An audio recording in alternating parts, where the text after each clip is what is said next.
Well, that's just, no. That's bonus. I knew I was going to get better. I was doing this every day.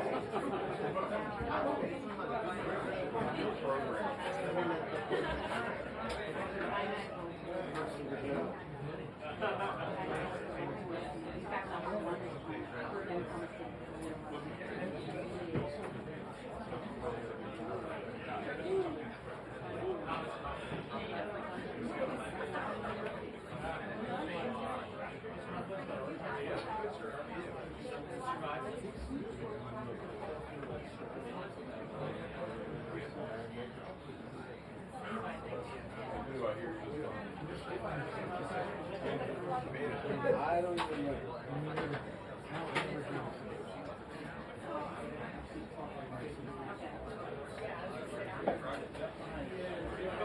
I couldn't even tell you which one ABC is. It's the middle. It makes me feel a little better.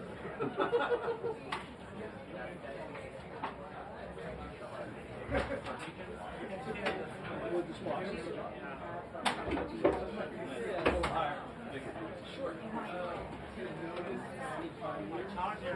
I have it on my desk. Do you need enough? Like the clock. What's calling you up?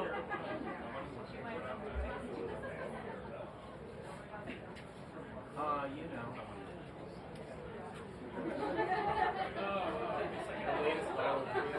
I know who you're talking about. Probably too much time. We need to have the president.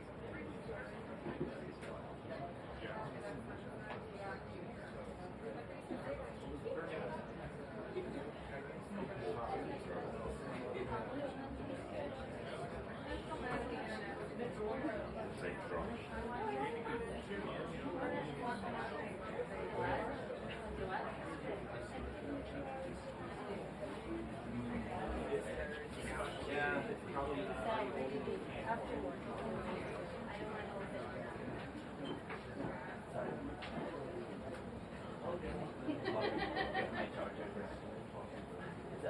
Oh, right here. Appreciate it.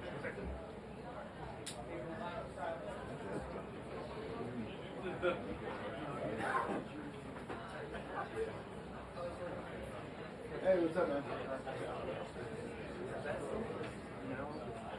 This one I can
This is like emblematic of our country.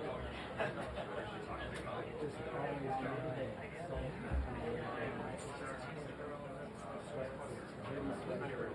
yeah. You're fine.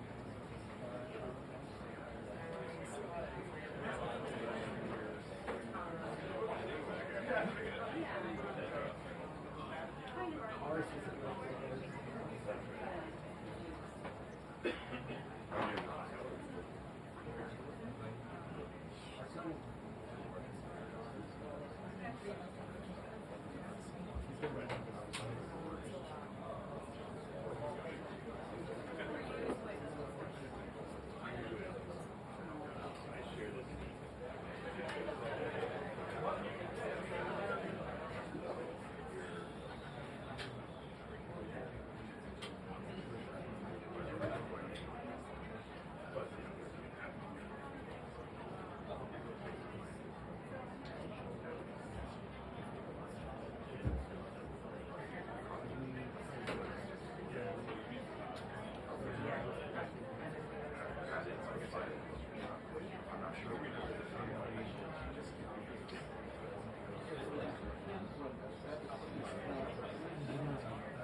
yeah. Then you left with 9 with other viewpoints. Right.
No,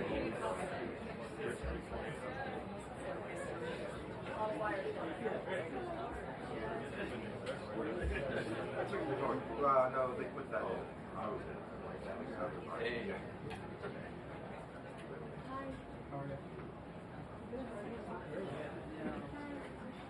Big pockets, like every time.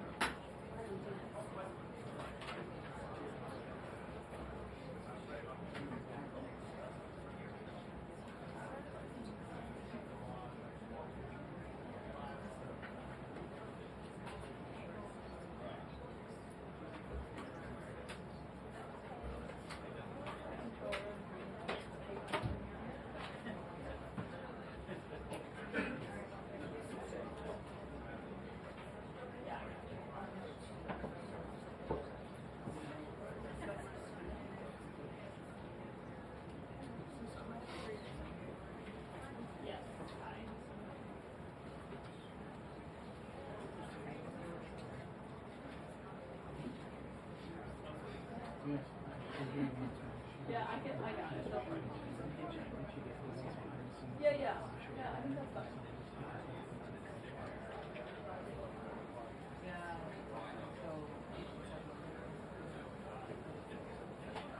Yeah, I agree with you.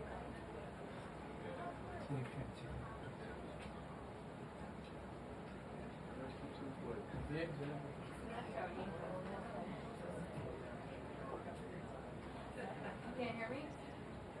Okay. Yeah, thank you.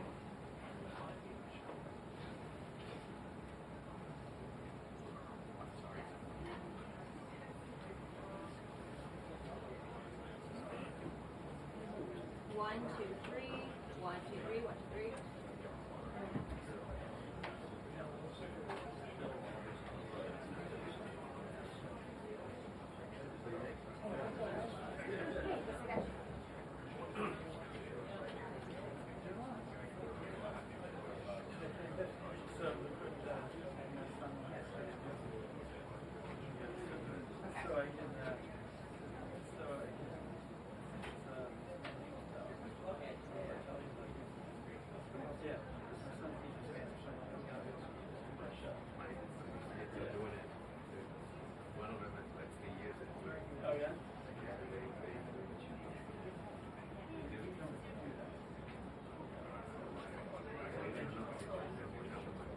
Whoa.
Yeah, Brianna, this will be our first chance to ask questions for the U.S. reaction to that strike in Doha, with Israel making blatantly clear today that it was directly targeting Hamas leadership that was stationed in Doha. They're living there, or were there for these talks, as Qatar has played a central role in trying to mediate a ceasefire to hostage release ever since October 7th happened 22 months ago.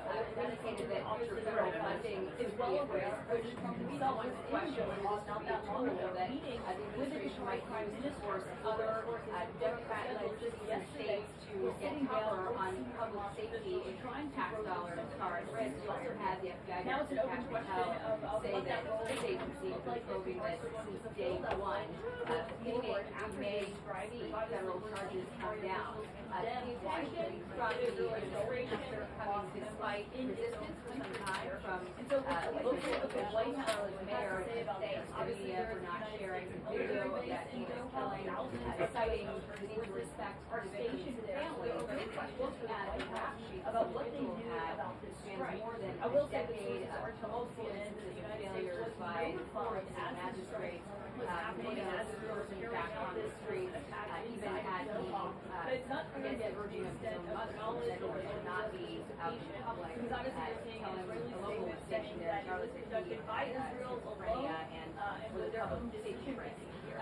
So a The lot of president questions now about what taking this aim means also at going cashless bail forward. And you policy, can't ignore as he what tries to President direct Trump some of himself the said criticism toward the issuing what Democrats he calls that this they last warning. stopped on crime policies that they had. We also have this story emerging in the Middle East. You had Israel's strikes on Hamas targets in Qatar, really rippling the region, could have trickle-down effects on the Abraham Accords, and also poses big questions about what this means for the war in Gaza and whether it's possible to see an end Yeah, and it to remains to be seen diplomatic if that comment resolution. can stand. We've seen reports that the targets in that attack were And now with the negotiators that this trove of files yesterday from the and they have survived. So a lot of questions including get Jeffrey thrown about what this means for that war, what the president knew. He had an early was media not the reporting president's that not only signature. did the U.S. know, green-lighted it, of course, here from the White House, On that but letter, now on President Trump says but a lot of big commenting news this program and directed all comments to his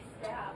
But obviously this is something that is also being driven by Republicans on Capitol Hill, with several of those Republicans trying to force the Justice Department to release all of the Epstein-related documents that it has in its capacity.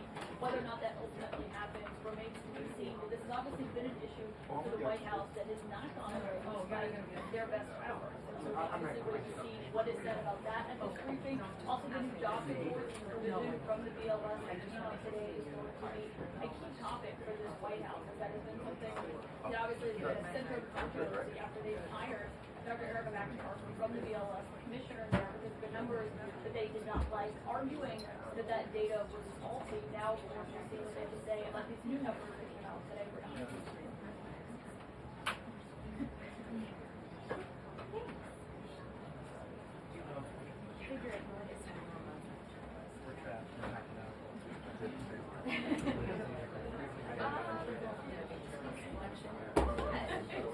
Really brings out your eye, I'm sure.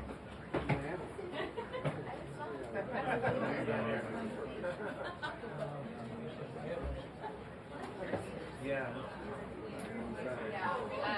It's my mom's birthday on Friday.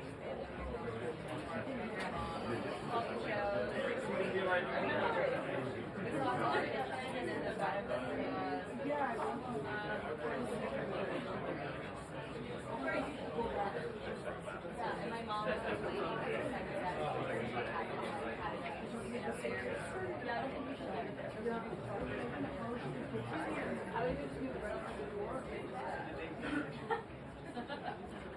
I'm trying to take some. Yeah, sure.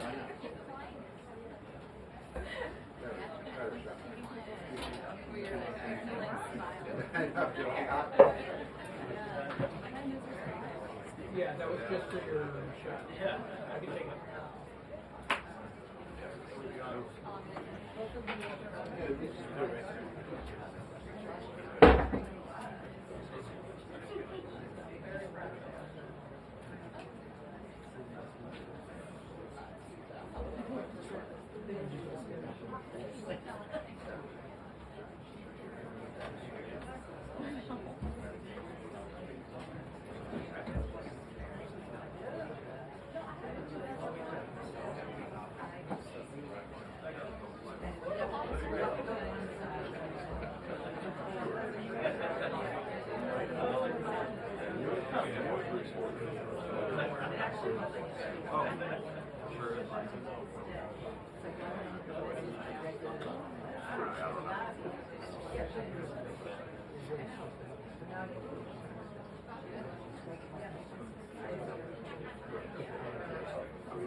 Oh, hi, Skylar. Yeah, please read it.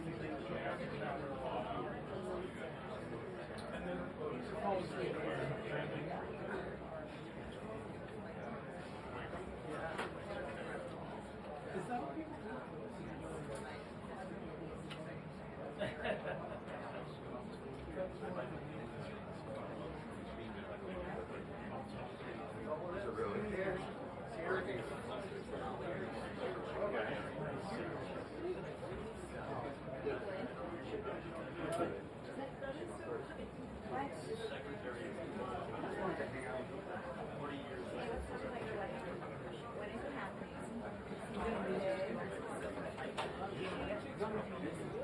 Like this. Oh my God.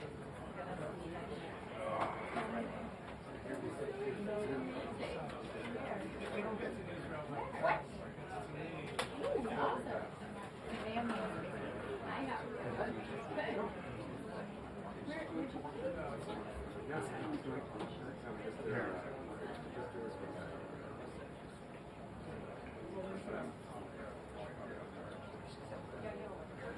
Oh my God. Oh my God. You guys look great. So good. She's stunning. You done good.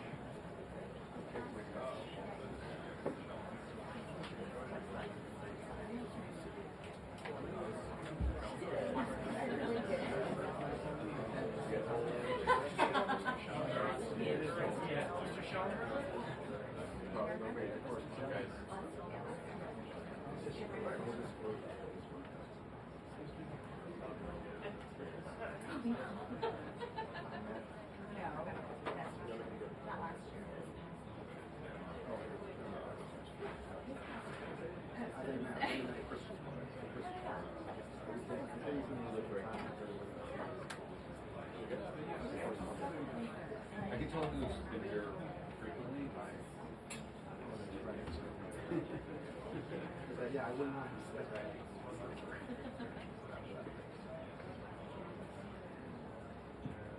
What's your wager? I think another 20 minutes. I bet you because of this airstrike. She's got to get to me. She's got to go. Well, they're waiting to make the right statement. Probably right. So much for optimism. I don't know. Hopefully I'm wrong. Do me a favor, can you grab the water bottle in my backpack? It's on the left side.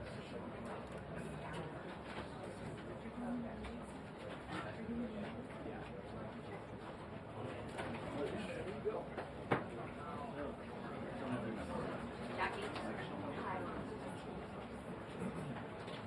Sure.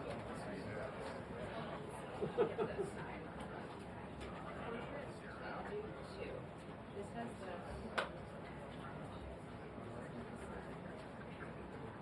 I know, we do some regular, not portrait. You're familiar with it.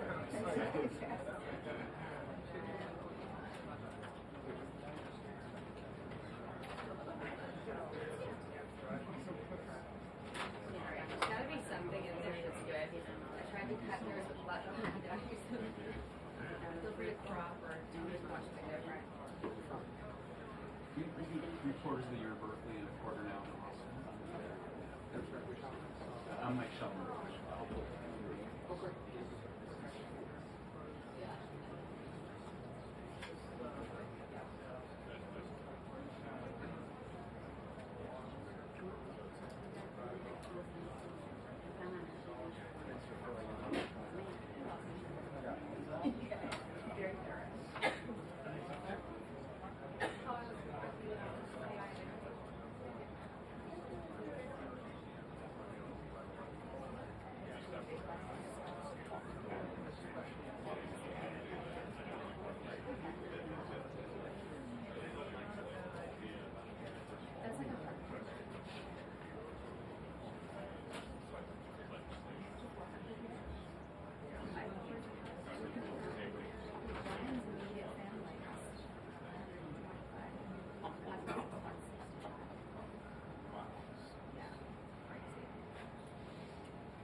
Yeah, literally. Like, I'll do a group text. Thumbs up if you're having.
Right.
I don't know if he'd make it through this.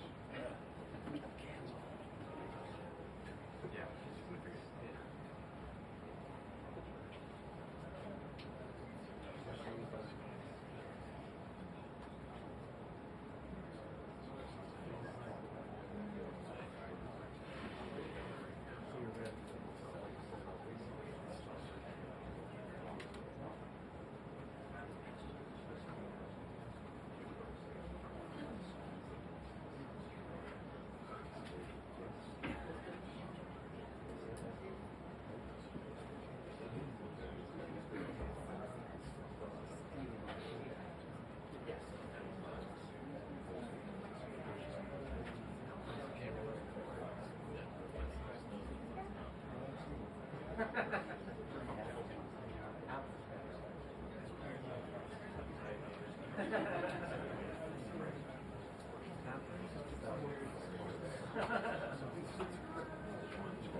Until the briefing. 2 minutes until the briefing.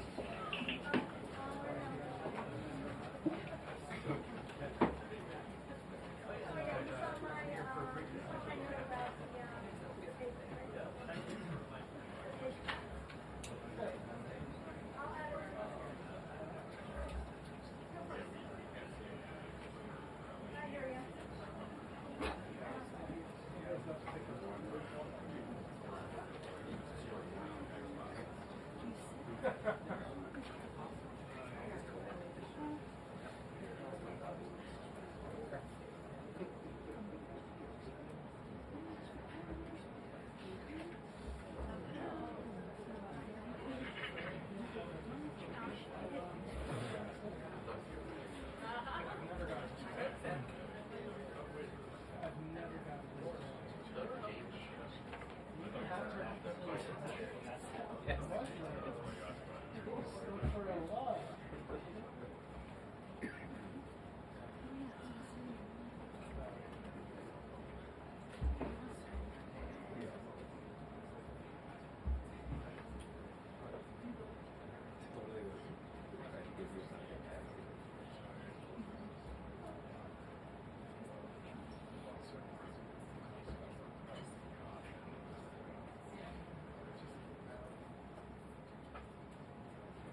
Good afternoon, everybody.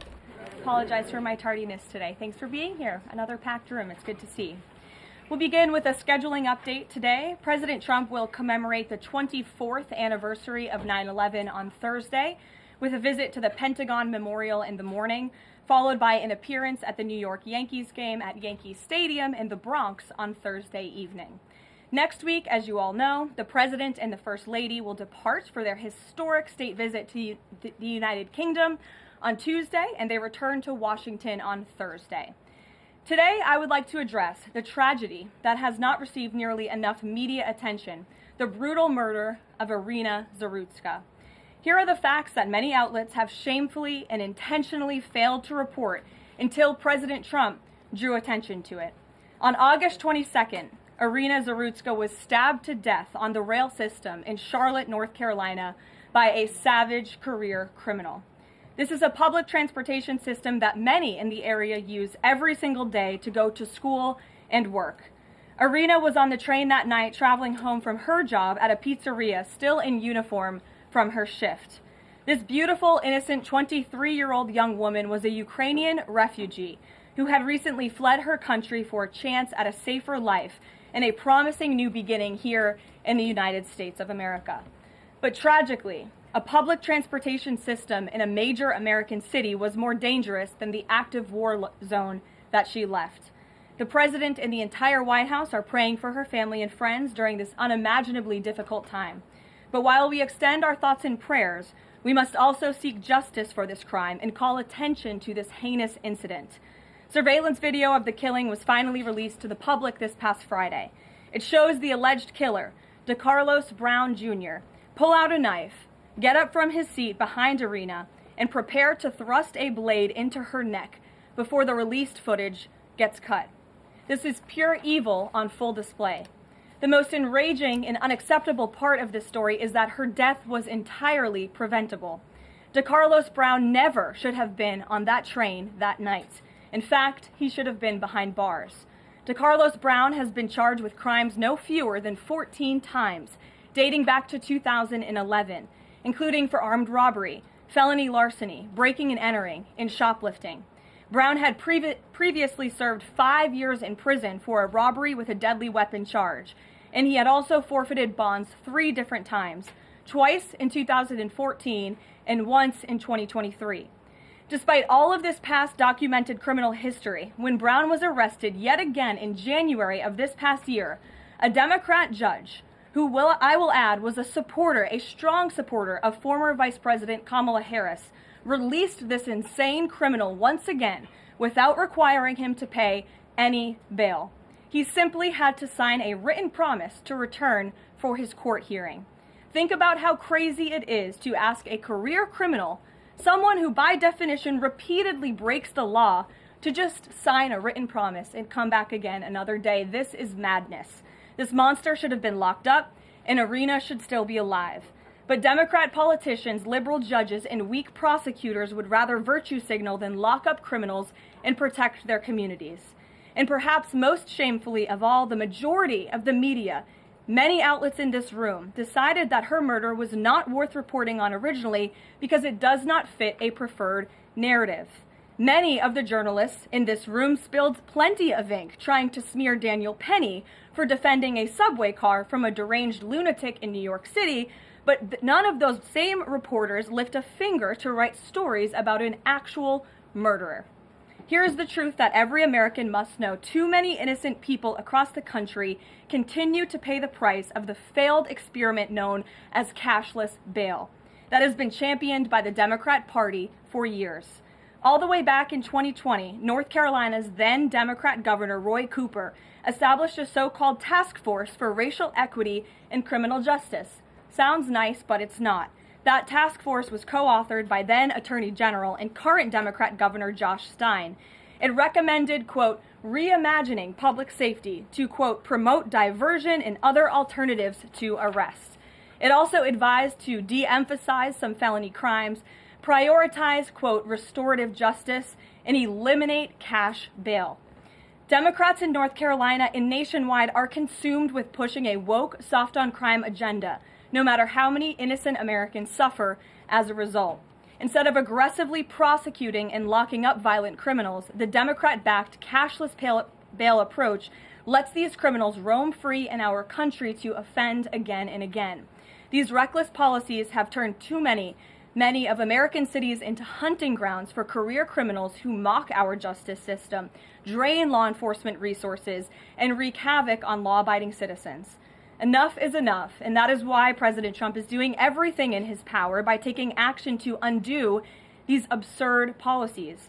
The president recently signed a powerful executive order directing the AG to submit a list of states and local jurisdictions with cashless bail policies so that the Trump administration may identify federal funds that are being provided to these states and can potentially be suspended or terminated.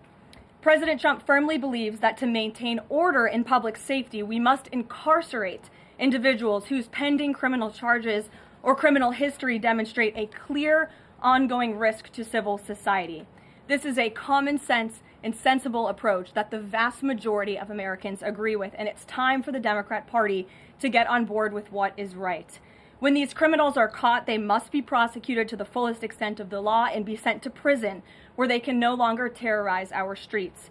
This is the mandate the American people delivered to President Trump, and it's a mandate he intends to fulfill. Staying on the topic of public safety, new preliminary data released today by Customs and Border Protection in August shows that President Trump has delivered the most secure border in American history. For the fourth straight month, 0 illegal aliens were released into the United States by CBP. Nationwide encounters are down 93% below the peak of the Biden administration.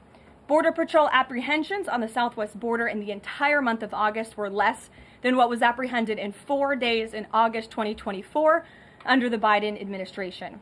President Trump has ended disastrous Biden illegal alien invasion, and he sealed our border in record time, keeping this central promise he made to the American public. With that, I will take your questions. Here in our new media seat today, we have Michael Schellenberger, who is the founder of Public News with nearly 2 million readers and subscribers. Michael, thank you for being here today. Thank you. And why don't you kick us off? Sure. Thank you for making space for new media. Nice to meet all of you. It's great to be here.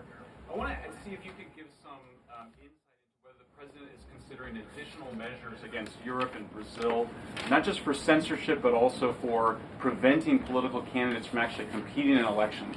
We've now seen in Romania, France, and now Germany with Joachim Paul, efforts to basically just prevent candidates from being able to compete in elections. The president has shown some concern around President Bolsonaro, who's being prevented from running.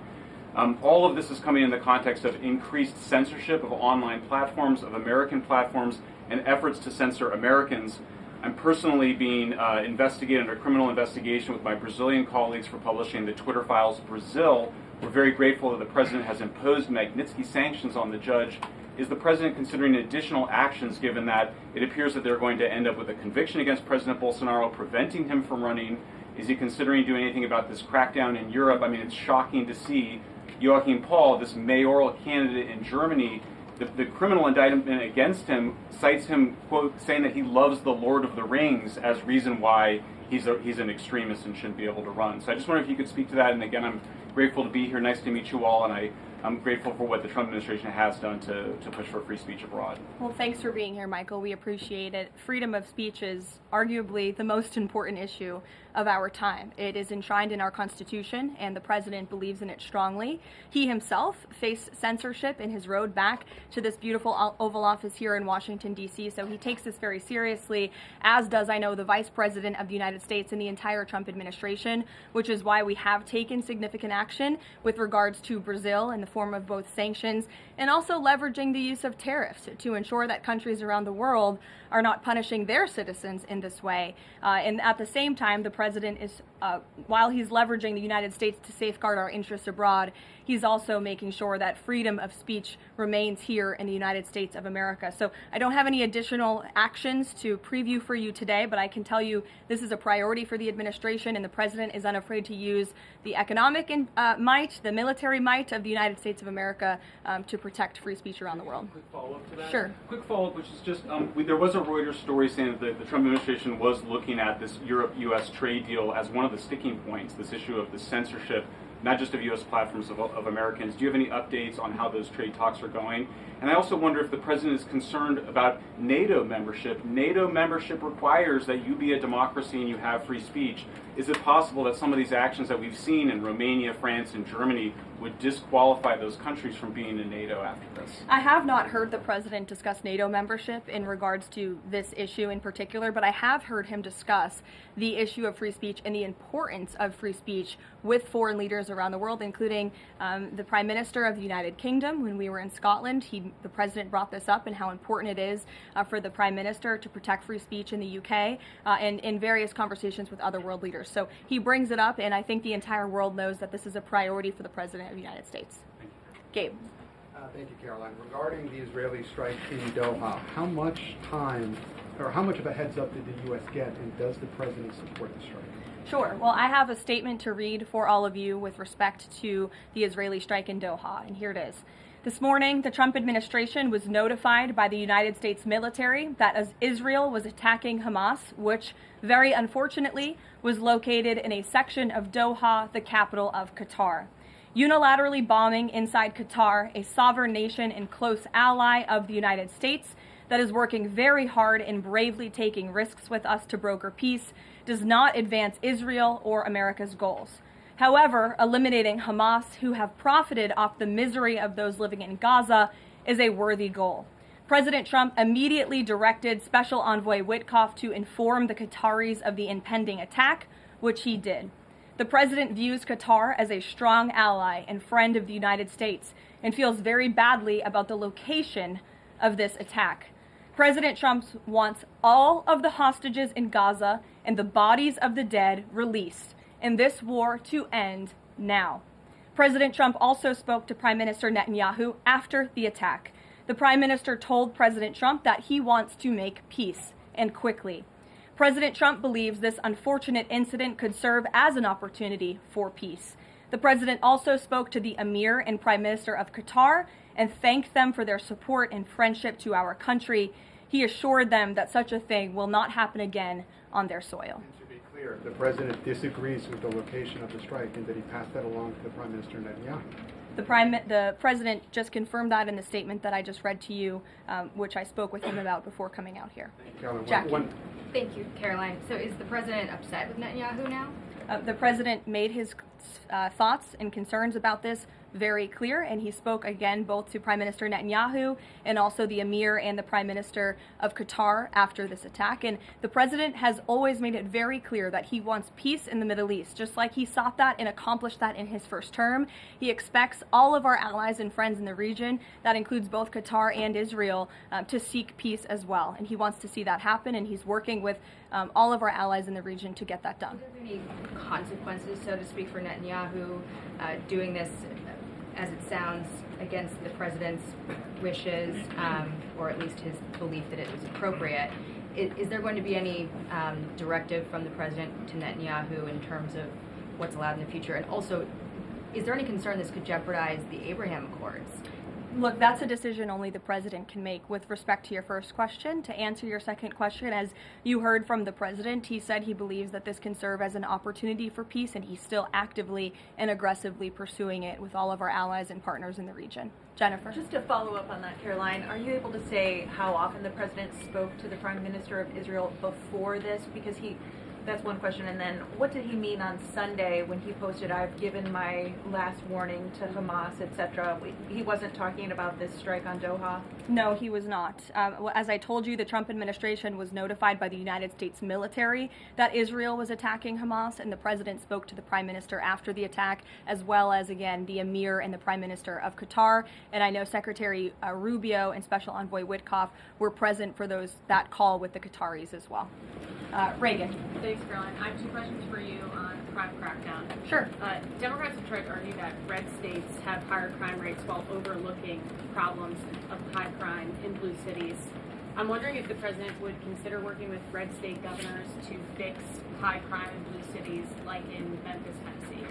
So first of all, I want to get to the premise of your question, Reagan, which is being pushed by Democrats, that there is crime in red states. Of course, there is crime in all states, but the crime in these cities is all in cities that are run by Democrats. If you look at the list of the top 20 high crime cities in the United States, every single one, with the exception of one in Louisiana, is run by a Democrat. And these Democrats have supported the same policies that I spoke about at the beginning of this briefing, like cashless bail. If you look at a red state, Mississippi, but a Democrat-run city in that state, Jackson, in 2019, Jackson, Mississippi eliminated cash bail for virtually all misdemeanor cases. And while Jackson is not formally a sanctuary city, the state of Mississippi formally banned sanctuary cities, and this city has acted as a de facto sanctuary city for criminals and illegal aliens since 2017. Same thing, Birmingham, Alabama, a Democrat-run city in a red state. In 2017, the Birmingham City Council unanimously passed a resolution, quote, committing to establish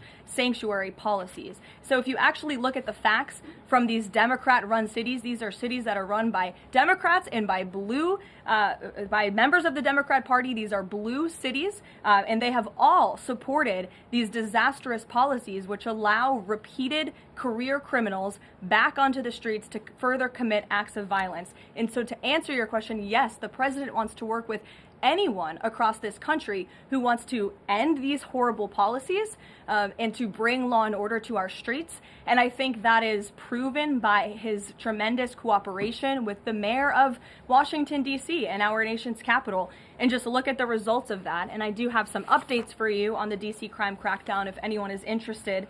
There have been a total of 2,177 arrests made since the start of the operation on August 7th. Just last night, there were 57 arrests made in Washington, D.C. Of the 57 arrests, there were 14 illegal aliens who were arrested, many of whom had prior criminal histories. And other arrests just last night in our nation's capital, so you all can be very grateful for this. Our great men and women of law enforcement, both federal and local, working together as they should, made an arrest on a warrant for assault with the intent to kill. The subject shot 2 adult males after an altercation. They made an arrest on a warrant for an armed carjacking. The subject assaulted an adult male in the face with a firearm and then took his keys. We also made an arrest on a warrant for simple assault and the destruction of property and subsequently charged with second-degree theft. Last night in D.C., there was an arrest for possession of a controlled substance with second-degree theft. There was an arrest for possession of a controlled substance with the intent to distribute that subject. The person is also a subject of interest in a homicide and a carjacking. Last night in D.C., we also arrested a felon in possession of a firearm who was carrying that firearm without a license. So these are the career criminals. These are the bad guys that we are picking up in Washington, D.C. every day. The president would love to do this in every Democrat-run city across the country, and he hopes that more Democrats will call the White House to allow us to help them. One more that's D.C. specific. Congress is poised to not extend Trump's federalization of the D.C. police. Mayor Bowser signed an executive order formalizing cooperation with federal forces. You just mentioned all the success that the operation has had.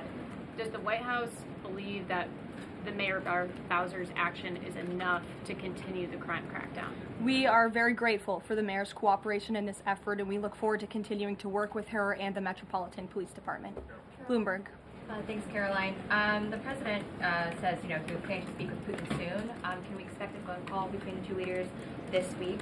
I don't have any phone calls to read out between you, the president, and any other foreign leaders. Ed. Thanks, Carolyn. I want to ask about the benchmark revisions that came out. If you look at the revisions between March of 2024 and March of 2025, and you do a little math, it averages out to 73,000 jobs roughly per month added to the economy, less than what was thought. When can we expect the Trump administration, now their policies are rolling out, for that increase, that average to increase? Well, let me just say something about the revisions that came out this morning. And this was one of the biggest revisions in absolute terms in decades. And the benchmark year, March 2024 to 2025, shows that the job growth was vastly weaker during the Biden administration than ever previously reported. Between this revision and last year's, job growth was actually overstated by approximately 2 million jobs. And the Biden administration stood up here and vouched for that data and told you that data was real. And when President Trump calls into question the veracity of that data, like he did before he took the oath of office and even now as president of the United States, States, he was ridiculed for that. And turns out this revision proves two things. Number one, the president was right, and this is why we need new leadership at the Fed. And this makes it very clear that President Trump inherited a much worse economy by the Biden administration than ever reported. And it also proves that the Federal Reserve is holding our monetary policy far too restrictive. Interest rates are too high. The Fed needs to cut the rates because of the mess that we inherited from the Biden administration. Time frame. The president has said a year. Secretary Besson said maybe the fourth quarter. When can we expect these numbers to increase? Well, first, we need accurate numbers. We need truthful and honest data, which is why the president took the monumental step to try and appoint and confirm new leadership at the BLS so we can have data that we can actually rely on. And that's what the president is doing, and we hope that his nominee will soon be confirmed. Charlie. You addressed the crime of Irina Zarutska, and the president has done a lot to deliver justice for victims of crimes like that horrific stabbing. And the Epstein files are back in the news because a lot of Americans feel that that Jeffrey Epstein's victims never got justice. Does the president care about these victims? Do you think he can does he want to deliver more justice for them, and is he willing to meet with them? The president cares about victims of all crimes, and that's why Republicans in the Trump Department of Justice have done more in terms of transparency when it comes to the Epstein case than any prior administration. And why are the Democrats all of a sudden caring about this? It's because they are desperately trying to concoct a hoax to smear the President of the United States. We have seen this time and time again. Ro Khanna and all of these other Democrats, they could have cared about those victims 4 years ago when Joe Biden was in office. They could have pushed for transparency then. Unfortunately, the Democrats are using victims as political pawns to try to smear and to push a hoax against the President of the United States. And I will get you numbers on the amount of child predators that this administration and this FBI and this Department of Justice have locked up under President Trump's leadership. We have done more than any president to protect victims of crime, especially disgusting, heinous sexual crimes, and that includes the deportation of illegal aliens who are perpetrating these crimes against innocent victims in our country right now today, and that remains a top priority for this administration. Does the president, will he meet with the victims? On the Doha strikes, did the president speak with Netanyahu before they were carried out? Did he urge him to not go through with it, or did they only speak afterwards? Again, I read you a statement. The Trump administration was notified by the United States military that Israel was attacking Hamas. The president directed his special envoy Witkoff to immediately call the Qataris, and after the attack, he spoke to Prime Minister Netanyahu. Behind you. Thank you. Go ahead. About the Epstein case, would the White House support a professional handwriting expert review of the document released yesterday to prove that it's not the president's signature? Sure, we would support that. And in fact, I have already seen many forensic analysts of signatures coming out. I believe it was the Daily Signal that published a piece with 3 separate signature analysts who said that this absolutely was not the president's authentic signature. And we have maintained that position all along. The president did not write this letter. He did not sign this letter. And that's why the president's external legal team is aggressively pursuing litigation against the Wall Street Journal, and they will continue to. Christian. Thanks, Karoline. Following up on Ed, now that we have these revised jobs numbers, is the president concerned at all that price spikes, stemming from his tariffs through the end of the year, might actually be driving the country towards a depression or a recession? What I'm asking is he committed to these policies now that we know how faulty the jobs data was? The president is committed to his policies because his policies are working, Christian. And there have been a lot of people fear-mongering about inflation in this room, but it just has not come to fruition. On a monthly basis, CPI inflation has now come in at or below the market's expectation for 6 consecutive months, every month that President Trump has been in office. Overall, inflation has run at a 1.9% average pace in the president's first 6 months in office. I would have told all of you that in January, you would not have believed me, but those are the facts and those are the numbers. And we also see many other positive signs in economic indicators like real GDP. In the second quarter, it was revised up to 3.3%. That beat the market's expectation. We know there's a capital spending boom right now, which we know is one of the greatest economic indicators of job growth. We know wages are increasing at a far faster pace than they were under the previous administration. We see productivity in the second quarter was also revised up to a strong 3.3%. And total industrial production, factory output also surged. All of this means the economy is moving, people are working, people are spending money. You look at consumer spending, that is also ticking up and in the right direction. And in a large part, it's because of the incredible work the president has done in terms of energy and unlocking our energy dominance in this country. Again, these jobs, the numbers from the BLS today prove that the economy was an absolute mess, and we are working every single day to fix it, and all of those indicators I just read for you are positive sign of what is to come. Just one more quickly on sure, trade, Danny. I just wanted to get a bit of clarity on the sequence of events for the Doha attack and the notification. You said that the U.S. military notified, if I got it right, the Trump administration was notified by the U.S. military. That's right. Was the U.S. military notified by the Israeli military, or did the U.S. military detect an incoming Israeli attack on Qatar?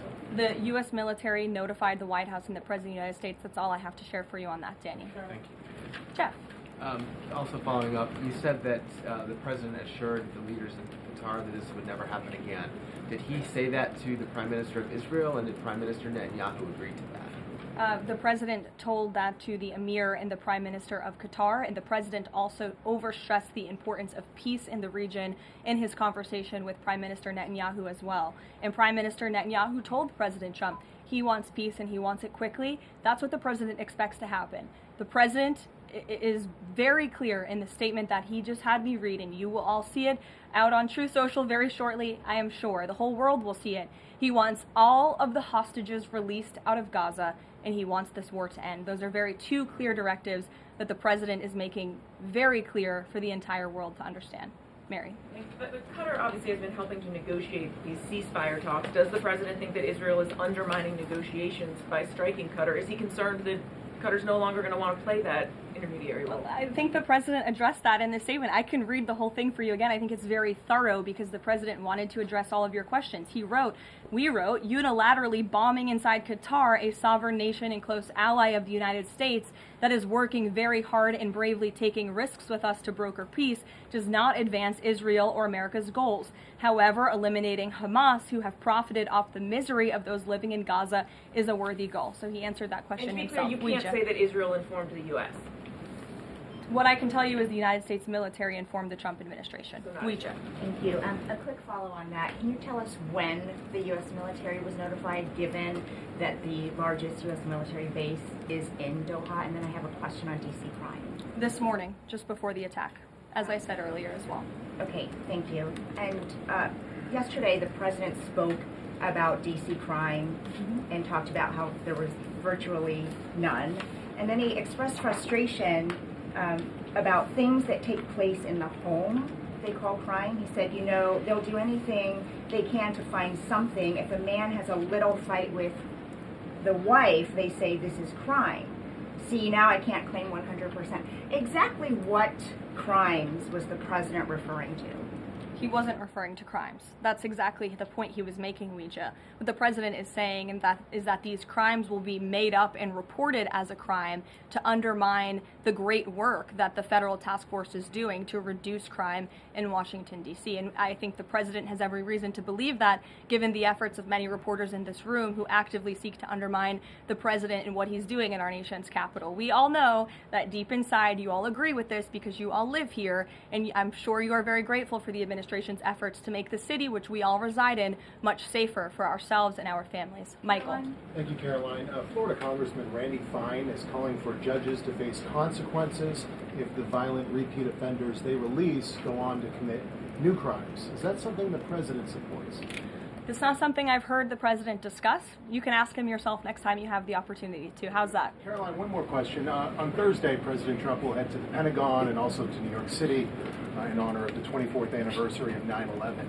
Has the president expressed any interest on creating or having congressmen create a new 9/11 commission to answer some of the ongoing questions many Americans have about that day?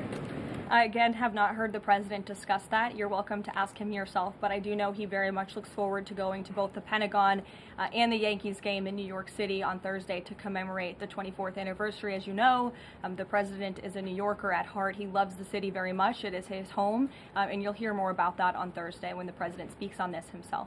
Kelly. Karoline, thank you. I wanted to ask you a question about the president speaking yesterday before the Religious Liberty Commission. As you know, he's created the White House Faith Office, the Task Force on Anti-Christian Bias, and yesterday he talked about the importance of the Bible in America and the importance of prayer in America. Some people have criticized him for that in stating that he's espousing Christian nationalism. Yet the president has called on the American people to band together in praying for this nation for people of all faiths. How important is that to the Trump administration, and are there guidelines for implementing that? Well, last time I checked, it's not just Christians who pray, it's people of all faith who pray, and that's what the president wants to protect, the religious freedom for Americans of all faith.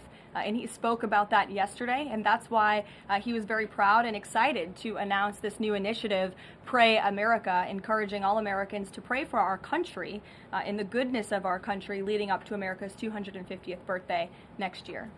Why don't we take some from the sides? Elizabeth, go ahead. Thank you, Caroline. I have two questions. Sure. First, on prayer again. Is the Trump administration looking for the forthcoming prayer guidelines to challenge existing court precedent on the right to pray in public schools?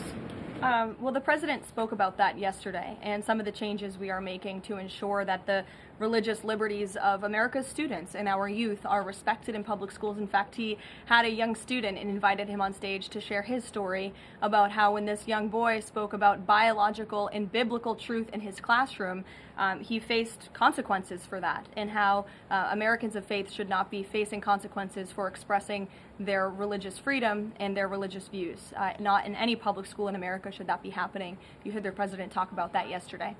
Sure. Caroline, thank you so much. Regarding Israel attacking Doha, beside a phone call, what was President Trump's involvement in the attack, if any? Look, I don't have anything more to read out for you on this other than the very lengthy and thorough statement that I have shared repeatedly now. Sure.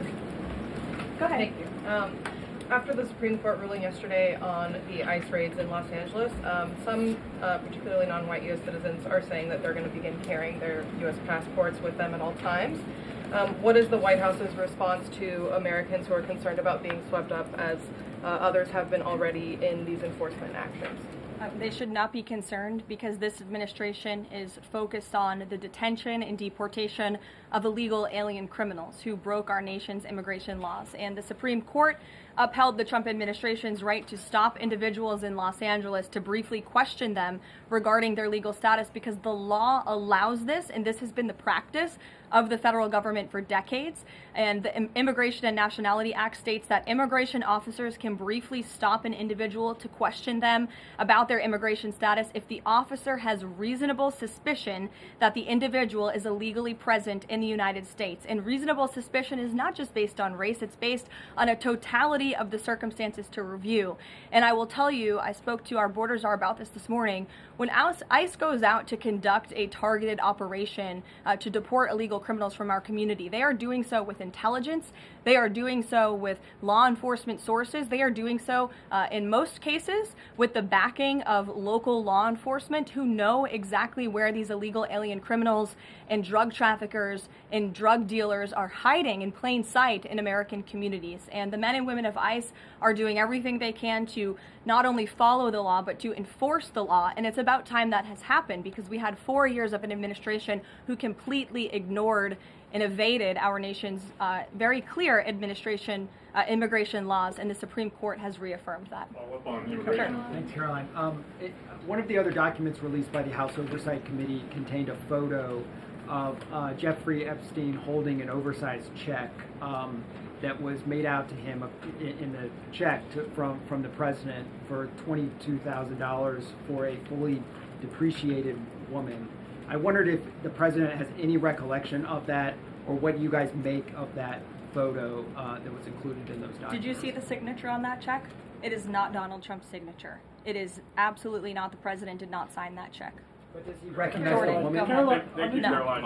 On the New York City election, Caroline. is he Well, considering? I'll take both of you. Go ahead. So, first, is the president considering offering Mayor Eric Adams a job? If so, why? And does he think Curtis Lee was a serious candidate for New York City mayor? Look, the president has made it quite clear he wants this race to move forward in New York City. He does not want a communist to be running New York City, but as for weighing in on other individual candidates, I'll leave that to the president to do himself. Caroline, and then following up on Reagan's question, you know, many of these highest crime cities in America, they're led by black mayors, including the three that you mentioned, Jackson, Memphis, Birmingham. So given that, what's your response to criticism from the left that Trump is targeting black mayors? Isn't he just trying to protect black people? The president is trying to protect all Americans from crime, and he wants to make all of our cities in America safe. And the fact is, the most dangerous cities in America are run by Democrats, overwhelmingly. And according to the FBI crime statistics, 19 of the top 20 cities with the highest murder rate are run by Democrats. And these high crime Democrat-run cities are driving up the crime stats in otherwise safe red states. So of course he wants to address this problem. He's made that quite clear. You know, Mike Johnson, he came out and said that the president was an FBI informant. Do you know what he meant by that, if it's not true? I can affirm that is not true. I think the speaker was referring to the fact that President Trump kicked Jeffrey Epstein out of his Mar-a-Lago property for reasons the president has already discussed. John. Oh, thank you, Caroline. First of all, as a Washington, D.C. resident with my family, I just want to thank the administration for revitalizing safety here in the last 3 weeks. It's been stunning. Well, I want to go to Virginia. All of a sudden, out of the blue, Winsome Sears has closed the gap on Abigail Spanberger. Got 4 issues. Coerced abortions in Fairfax County without telling mom or dad, no parents. Girls going in boys' bathrooms on film, right? 2 of the young fellows get suspended for complaining about it. Virginia Beach man, an innocent man, is now died in a car crash by a drunk illegal going on the other side of the road, and now you got Spanberger's got these racist signs. When are we going to get the president to make an official endorsement of Winsome Sears and maybe come and campaign in West Virginia? Well, as you know, I'm very limited in what I can talk about when it comes to political endorsements in future elections from this government podium. But all of the issues that you just mentioned I know are very important to the president, and it's quite common sense. It's the foundation of the Republican Party, and it's what sent this president back to the Oval Office. We want to keep men out of women's sports and bathrooms. We want criminals to be locked up. The president wants to see law and order in every state across the country. But as for political endorsements, I'll leave that to him and his political advisors to make those. Sure. Haley. Thanks, Caroline. I have 2 questions for you, if it's okay. One on Doha and one on immigration and crime. Sure. On Doha, ahead of the strike we saw today, did the administration at any point try to dissuade the Israelis from the potential for an action like we saw today? Again, I have answered questions repeatedly on this. I have a very lengthy statement which we will release after this briefing for all of you to read and to report on once again. Okay, and then on a case in Maryland, the killing of Takara Thompson, there are reports that the suspect arrested for her murder was in the country illegally and arrested and released for driving under the influence both in 2022 and in April of this year by U.S. Park Police. Is the administration looking into what process allowed this to take place? Yes, we absolutely are. As soon as we saw this case, we ensured that the Department of Homeland Security and the Department of Justice were on it, and I can assure you that they are. This is another heinous act of violence against someone who should have never been in our country illegally in the first place, and that's exactly why the deportation of illegal criminals from our country is a top priority for this administration, and it's something that is happening every single day. And I would encourage all of you to continue to report on the very violent illegal alien criminals that we are deporting daily from American communities across the country. We will never understand how many lives have been saved by these efforts, or how many lives would have been lost if not for this president and the administration's policy to deport illegal criminal aliens. On Harris. Thanks, Caroline. Follow up on Charlie's question. Will the president meet with the Jeffrey Epstein victims? I don't have any meetings for you to read out on that. Go ahead. Thanks, Caroline. Is the Trump administration considering a ban on transgender Americans owning guns? Is that something the president would support, even as we've seen some gun groups oppose the idea of that? I saw reporting on this. I understand there were very preliminary, low-level discussions about this at the Department of Justice, and then sometimes those discussions are reported as fact. I'm not tracking any potential actions on this front, and I'll let the president weigh in on that. It's a policy decision, and it's far too early or would be premature, inappropriate for me to weigh in on it at this point in time. Behind you. Go ahead. After the immigration raid at the plant in Georgia on Friday, the president said over the weekend that he's open to some kind of changes in perhaps rules or visa rules or law that would prevent something like that happening in the future for skilled workers to train American workers. That's right. Can you confirm that and that the administration supports those changes, and what exactly would that look like? Well, the president said it himself in a statement that he put out on Sunday night, where he is very grateful for foreign companies from around the world and the investments that they are making right here in the United States of America. And he understands that these companies want to bring their highly skilled and trained workers with them, especially when they're creating very niche products like chips, or in this case in Georgia, like batteries. But the president also expects these foreign companies to hire American workers, and for these foreign workers and American workers to work together to train and to teach one another. And so he expects these foreign companies to hire American labor. We want Americans to have these jobs. Americans need these jobs, but he also understands the need for these companies to bring over their workers who already have these skills. So I think it's a very what those changes might be? I think it's a very nuanced and responsible and sensible approach for the president to take. And I know that the Department of Homeland Security and the Department of Commerce are working on this matter together. I would defer you to them for any further action on this front. Caroline, thank you. I want to follow up on something you said. You said the Epstein documents are a hoax that Democrats are perpetrating against the president. You said he didn't sign that check, that he didn't sign the birthday card that he allegedly signed. So what is the theory, since these documents came from the Epstein estate?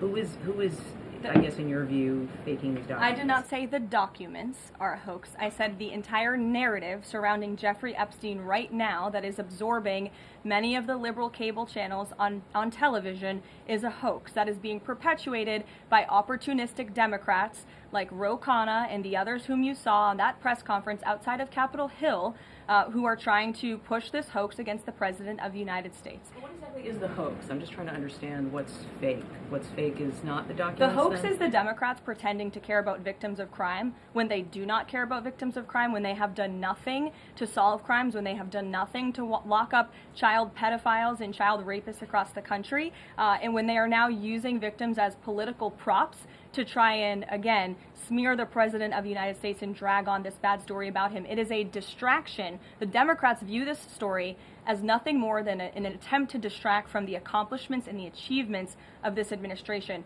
And that is what we mean when we call it a hoax. If he didn't sign these, if you said he didn't sign the birthday card, he didn't do this, he also didn't do the check, those were in documents from the estate. So what is the working theory as to why he's in them? The president has one of the most famous signatures in the world, and he has for many, many years. You know that, Maggie, you've covered him for a long time, long before he assumed this office when he was a businessman in New York. The president did not write that letter. He did not sign those documents. He maintains that position, and that position will be argued in court by his lawyers. The president is very confident he is going to win this case. Caroline, thank you. Is the president planning to meet with Eric Adams in New York, maybe at the Yankees game?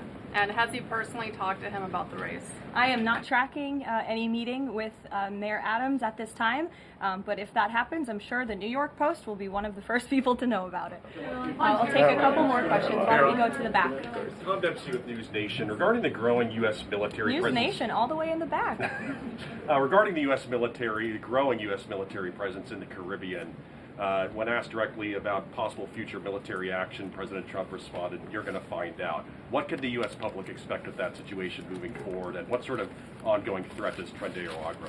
I think it would be very unwise of me to preview what the president meant from this podium. But I think what the heart of what the president was saying, I know what the heart of what the president was saying and this administration believes, is that the regime in Venezuela is illegitimate. And it is unacceptable to this president and this administration to traffic illegal, deadly drugs into the United States of America. And that's why the president and the administration took very strong action against a boat and 11 narco-terrorists in international waters, as you all saw. I think that sends a very strong message to drug traffickers around the world. The president will not tolerate it, and the amount of drugs on that boat represents the lives of thousands of Americans that could have been killed by that deadly poison, and we're not going to allow that deadly poison to come into our country. The president will be signing a proclamation in the Oval Office later this afternoon, and we will see you all later. Thank you. Thank you.